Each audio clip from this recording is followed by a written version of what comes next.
Tetris Effect Connected recently had its first invitational tournament, featuring some of the best classic and guideline players in the world, battling it out for the opportunity to face Green Tea, the lead multiplayer game designer. First up was the Zone Battle. This mode was the first time that a multiplayer Tetris game has featured Tetris Effect's flagship new mechanic called the Zone, which allows the player to clear more than 4 lines at once by stopping time and letting them clear as many lines as possible before their zone charge is gone or they top out. In the context of a garbage sending battle, the zone allows players to slowly build up the opportunity to send a massive attack, which bundles a combo of all the attacks the player performs while in the zone, along with a bonus for the zone charge amount and total lines cleared. In order to prevent the games from going on indefinitely, the game has 3 phases, where the garbage gets more and more scrambled and difficult to clear away. First up was Kirby, the first player to perform a 21 line clear in the zone, which is now known as a Curbtris, versus Microblizz, a speed demon who for a long time held the world record for fastest 40-line sprint. All the zone battle matches were best of 9. Kirby started off strong in the beginning of game 1 with a Perfectress for a 49-line attack, but Microblizz was in near complete control of the match from then on, often not even needing the zone to force a top out, and ended up sweeping 5 games to none. Next up was Blink, the administrator of Hard Drop, a major hub for the modern Tetris community online, against Baseball Boy, who is known as an incredibly creative stacker and showed it off early in game 1 with his crazy T-spin single and T-spin triple combo. By the late stage of the game, Blink was stuck with a bunch of scramble garbage and unable to send large zone attacks, eventually being overwhelmed and putting Baseball Boy up 1-0. But Blink fought back hard in game 2, sending over a 48 attack Perfectress, and Baseball Boy was only able to counter with a 34 attack Dodecatris. Even though it was the early stage and the garbage was clean, Baseball Boy didn't have his stack open to clear it down and topped out, evening things up 1-1. After trading some games back and forth, Blink was up 3 games to 2 in game 6. Baseball Boy set up an incredible tower inside the zone for 3 T-spin triples, resulting in a 63 attack Perfectress, but Blink managed to hold on and quickly downstack the surplus garbage on his side. Right afterwards, Baseball Boy had a brutal misdrop with an L piece right after entering the zone, but was able to recover using a J to clear off a double and regain clean access to as well. By phase 3 though, Blink was showing off the strength of his speed and rode his downstacking to victory to bring things to game point. In game 7, Baseball Boy continued to fight hard with consecutive perfect clears in the zone high up, but later on could not overcome a misdrop on the right that cut off his ability to burn, and Blink advanced to the finals. In the finals, Blink just steamrolled through, sending massive spikes that Microblizz was just unable to counter, with untimely misdrops often doing him in. It's clear from the drops per minute stats after each game that Blink had a massive speed advantage, but in Microblizz's defense, he said that he'd been only playing the game for a few days and was still getting used to the mechanics. Blink ended up sweeping 5 games to none. Blink then went on to face Green Tea, who had played very little competitive Tetris publicly in a long time, but he surprised the commentators and much of the audience with his speed, being able to dominate with his aggression early, and here in game 7, already up 4 games to 2, he was able to show off his ability to downstack deep into phase 3 of the game with messy garbage. He's still able to pull off large combos while in the zone. Blink showed off his downstacking abilities right afterwards with an 11 combo and eventually took the game, but Green Tea closed it out in game 8 to win the boss match 5 games to 3. I reached out to Blink for his thoughts on his matches and the overall game mode itself. So how does the addition of the zone impact the overall strategy in the game?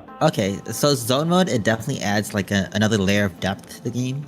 Without zone mode, you usually get a game that's very similar to a lot of modern Tetris games that are already out. So it's kind of cool that if that's what you enjoy, they included the feature to turn off zone in local multiplayer. But once you do add zone to the game, it's a really good tool for both offense and defense. It'll allow you to survive situations that are otherwise unsurvivable, and a well-timed zone attack that can knock out your opponent if they're not expecting it. Now you have to pay attention to your zone meter as well as your opponent's zone meter. Try to figure out, are they about to activate their zone soon? Should we activate ours? That type of thing. Was there anything specific that felt like it was key in helping you win your match versus Baseball Boy? Yeah, that was a great set. It was our first match for both of us, and so I was pretty nervous once I went down 0-1. But I think my speed advantage and also maybe my experience played a role. I know he's very strong with openers and T-spins. He's stronger than I am, and I was worried about getting unexpectedly spiked, I guess. So I was watching his field way more than than I would someone else. Just knowing that I had a speed advantage, I was willing to sacrifice some of that just to see and make sure I knew exactly what he was doing at all times. So what was it like playing Green Tea? Because like everybody was so surprised at how good he was. Like what made it surprising? Yeah, it was a blast playing against Green Tea. I actually hadn't played against him in years. It's probably been like 6-7 years or something like that. I already knew, since he was been such a huge part of the multiplayer game design, I knew that he would have the strategic advantage on me because the multiplayer was his baby and he helped to balance the zone out. So he knew what to do, and it really showed because there were times where he was doing quarter zones or half meter zones like intentionally, and I almost never do that. I need to rewatch the video and see exactly why he was doing that. But for me, the biggest surprise was how fast he was. He was actually faster than me, and there's been players that are same speed as me. For example, like Uya Shoda or Dormin's really close, but this is the first player I ran into that was faster than me. Next up was Classic Score Attack, which is designed to be just like an NES Tetris match at the Classic Tetris World Championships, but with an added twist to speed things up. When one player tops out with a lead, the other player only has 2 minutes to chase down their score. First up was Jonas, the 7-time Classic Tetris World Champion, versus Laser Monkey, one of the highest ranked online players in the mode. These matches were best of 3. In game 1, Jonas went for an aggressive dirty Tetris line clear while stuck with a tough board and lost control of the delayed auto shift, with Laser Monkey having plenty of time to chase down the small lead. In game 2, Jonas tried to set up a creative overhang but then overshot a square right afterwards, leading to a cascade of misdrops that caused him to top out and let Laser Monkey advance. Next up was Jake, 2-time winner of the Classic Tetris Monthly and for a while had held the record as youngest player to max out NES Tetris, up against Corion, the 11-time winner of the Classic Tetris Monthly and runner-up in the 2019 Classic Tetris World Championship.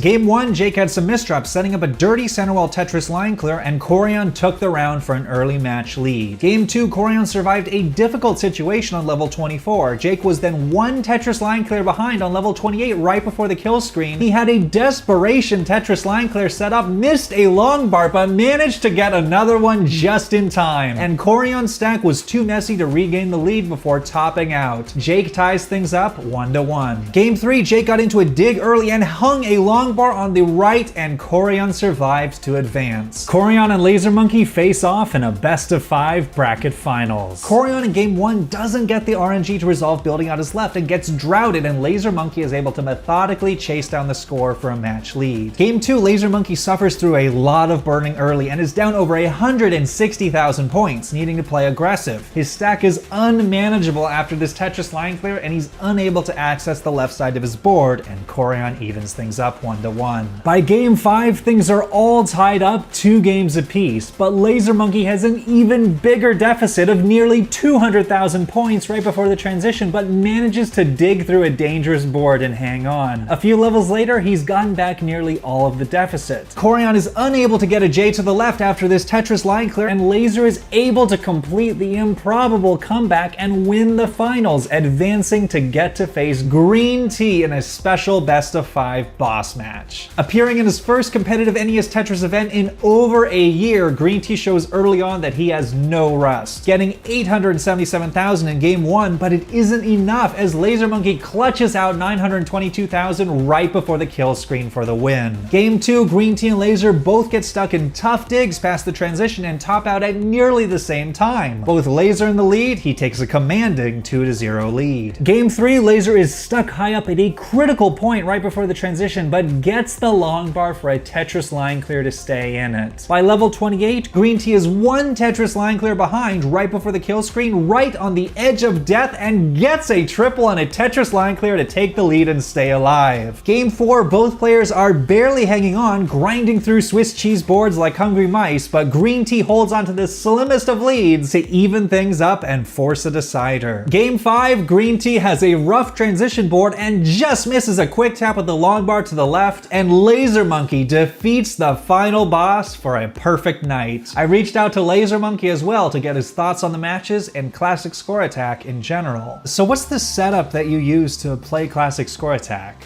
I just use the NES controller and I have a retro USB adapter. I run the game on my PC and I use Joy to Key. It's like playing keyboard on the PC and it takes in the inputs from my controller. Pretty low latency with the retro port adapter.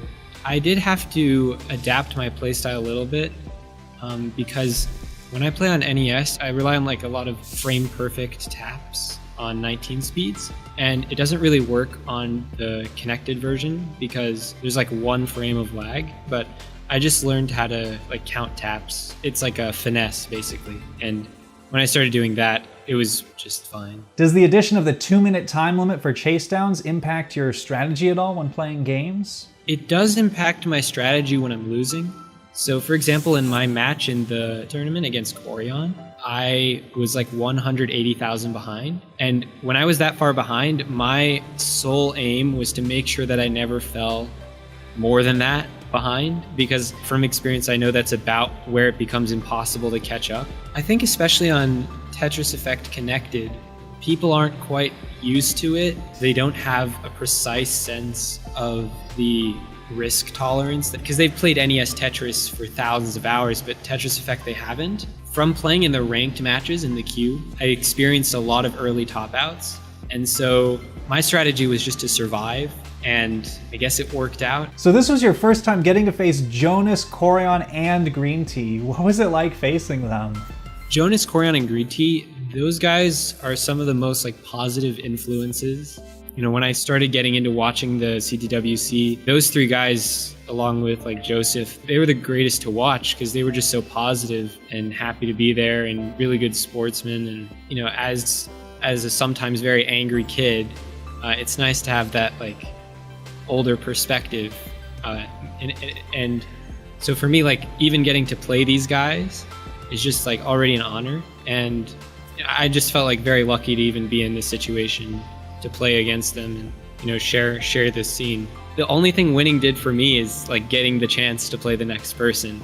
That was my main motivation. In addition to the opportunity to play against Green Tea, both Blink and Laser Monkey walked away with a free Xbox, courtesy of the sponsor Xbox. And this recap was brought to you courtesy of the sponsor Enhanced Games, so thanks Enhanced. It was a blast getting to see what some of the top players in the world were able to do on these 2 modes, and I'm looking forward to seeing how the competitive scene develops because this game is still brand new, and things are just getting started.